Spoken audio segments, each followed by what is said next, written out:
નમસ્કાર વિદ્યાર્થી મિત્રો, અલગ અલગ કોમ્પિટિટિવ એક્ઝામમાં ચક્રવૃદ્ધિ વ્યાજનો એક પ્રશ્ન તો જરૂરથી પૂછવામાં આવે છે. હવે ચક્રવૃદ્ધિ વ્યાજ એટલે શું મિત્રો?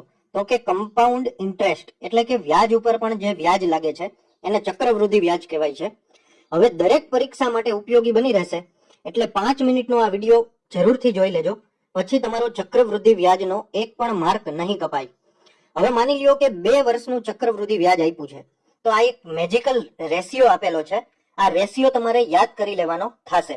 હવે 2 વર્ષનું હોય ને એટલે પહેલા 2 લખવાના અને પછી શું લખી દેવાનું, છેલ્લે 1 આવશે હંમેશા, બરાબર. હવે 3 વર્ષની વાત આવે તો પહેલા 3 લખી લ્યો, પછી આ બેયનો સરવાળો કરો, 2 ને 1 3 અને પછી છેલ્લે પાછું 1 આવી જશે. હવે 4 વર્ષ માટેની વાત કરીએ તો પહેલા 4 વર્ષના 4 લખી લ્યો, પછી ઉપર 3 ને 3 કેટલા થાય 6, પછી 3 ને 1 તો કે 4 અને પછી પાછું છેલ્લે 1 આવી જશે. આ રીતે 5 વર્ષનો પણ સેટ થઈ જશે અને ગમે એટલા વર્ષ આપ્યા હોય એનો રેશિયો તમે શોધી શકશો. હવે આ મેજિકલ રેશિયો સમજાવવા પાછળનું કારણ શું છે?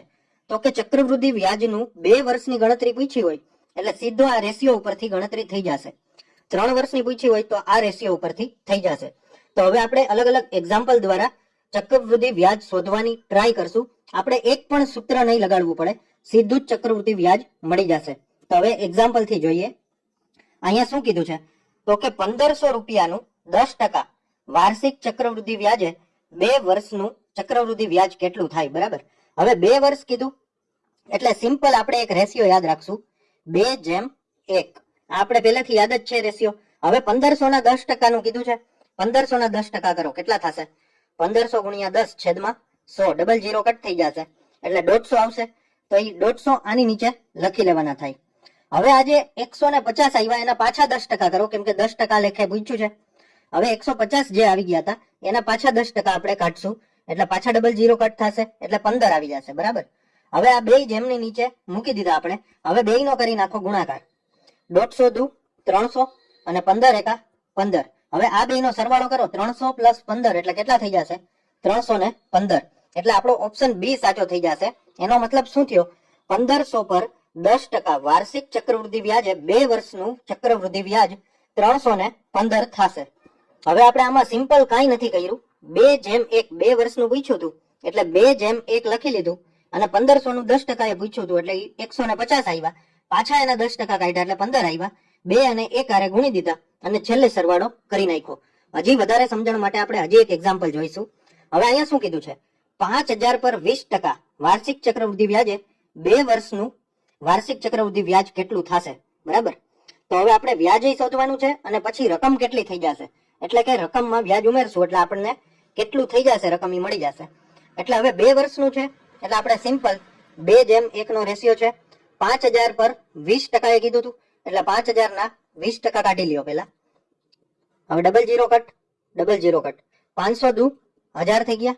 હવે 1000 ના પાછા 20% કાઢો, 1000 ના 20% એટલે ડબલ 0 કટ, ડબલ 0 કટ, 100 દુ 200, બરાબર. હવે આ બેયનો ગુણાકાર કરી નાખો, 1000 ગુણ્યા 2 એટલે 2000 અને 200 ગુણ્યા 1 એટલે કેટલા થશે? 200. બેયનો સરવાળો કરી દો, 2000 ને 200 કેટલા થઈ ગયા? 2200. અને પહેલેથી આપણી પાસે 5000 તો હતા જ એટલે 5000 પ્લસ 2200 એટલે 7200. ઓપ્શન સી સાચો થઈ જશે આપણો. હવે આપણે 2 ની બદલે 3 વર્ષ કીધા હોય તો કઈ રીતે કરવું એના માટે શીખીશું. રૂપિયા 2000 પર 5% વાર્ષિક ચક્રવૃદ્ધિ વ્યાજે 3 વર્ષ પછી રકમ કેટલી થશે, એટલે એ વ્યાજ ઉમેરાઈ જાય એટલે પછી 2000 છે એ કેટલા બની જશે એમ. એટલે આપણે 3 વર્ષ માટેનો મેજિક રેશિયો શું છે? તો કે 3:1, બરાબર. આ છે. હવે માની લ્યો આ રેશિયો યાદ ન આવે તો 2 વર્ષનો તો યાદ જ છે 2:1. તો 3 વર્ષ માટે પહેલા 3, પછી આ બેનો સરવાળો 2 ને 1 3 અને છેલ્લે 1 તો આવશે જ એટલે 3:1 રેશિયો છે, બરાબર. 3:1, બરાબર. હવે 2000 નું 5% કીધું છે તો આ થઈ ગયા આપણા 2000 અને એના 5% કાઢશું આપણે એટલે શું આવશે? ડબલ 0 કટ, ડબલ 0 કટ, 20 5 100 આવી ગયા. હવે 100 ના પાછા 5% કાઢશું એટલે 100 ગુણ્યા 5, બરાબર, ભાગ્યા 100, ડબલ 0 કટ, ડબલ 0 કટ એટલે 5 આવી ગયા.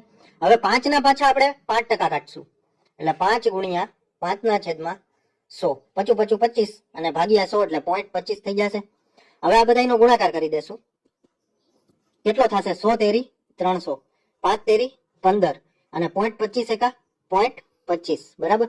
તો હવે આનો સરવાળો શું થઈ જશે? 3 એ 3 નો 300 + 15 315 અને 0.25 બરાબર. આ વ્યાજ મળ્યું. પેલા આપણી પાસે 2000 રૂપિયા તો હતા જ ઓલરેડી, એટલે હવે રકમ કેટલી બની જશે? 2315.25. એટલે આપણો ઓપ્શન સી ઇઝ કરેક્ટ. હવે હજી આપણે એક વધારે એક્ઝામ્પલ થી શીખીશું. રૂપિયા 3000 પર 10% વાર્ષિક ચક્રવૃદ્ધિ વ્યાજે 3 વર્ષનું કમ્પાઉન્ડ ઇન્ટરેસ્ટ એટલે કે ચક્રવૃદ્ધિ વ્યાજ કેટલું થશે? હવે 3 વર્ષનું કીધું એટલે સીધું જ આપણે 3:3:1 લખી લેશું. 3000 ના 10% કાઢવાના થશે, કેમ કે અહીંયા ઈ જ આપેલું છે 3000 પર 10%. એટલે સૌથી પહેલા 3000 પર 10% કાઢો, ભાગ્યા 100 કરવા પડશે, ડબલ 0 કટ. 300 એકા 300 થઈ ગયા. હવે આ 300 ના પાછા 10% કાઢો, એટલે 300 × 10 ભાગ્યા 100, ડબલ 0 કટ થઈ જશે, એટલે 30 આવી જશે. હવે 30 ના પાછા 10% કાઢો, એટલે 30 × 10 ભાગ્યા 100, ડબલ 0 કટ, ડબલ 0 કટ. 3 એકા 3 થઈ જશે. હવે આ બધાનો શું કરવાનો થશે? તો કે ગુણાકાર. 300 તેરી 900, 30 તેરી 90, 3 એકા 3. હવે બધાનો સરવાળો કરી દો. 900 + 90 + 3 એટલે 993 થઈ જશે. આમાં રકમ કેટલી થશે નથી પૂછ્યું, ખાલી વ્યાજ કેટલું મળશે એ જ પૂછ્યું. એટલે 993 ઓપ્શન સી આપણો કરેક્ટ થઈ જશે. હવે મિત્રો આ તો આપણે સમજાવવા માટે કરીએ છીએ એટલે વાર લાગે, પણ તમે જ્યારે એક્ઝામમાં સોલ્વ કરવા બેસશો એટલે આ ગણતરી મગજમાં જ થઈ જશે. પણ એક જે મેજિક રેશિયો છે, જ્યારે 2 વર્ષનું કીધું હોય તો 2:1 છે, પછી 3 વર્ષનું કીધું હોય તો પહેલા 3 આવશે, પછી આનો સરવાળો 2 ને 1 3 અને છેલ્લે પાછો 1 આવશે. 4 વર્ષનું કીધું હોય તો પહેલા 4, પછી 3 ને 3 6, 3 ને 1 4 અને છેલ્લે પાછો 1 આવી જશે.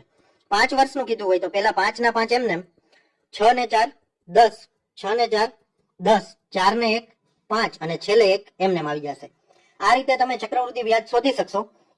સૌથી પહેલા જે કીધું હોય, માની લ્યો 3000 નું 10% કીધું છે, તો 3000 ને 10 કાઢો, પેલા આંકડા વડે ગુણવાનું આવશે, અને જે જવાબ આવ્યો હોય પાછા એના 10% કાઢો, એને આની વડે ગુણો અને છેલ્લે સરવાળો કરી દો.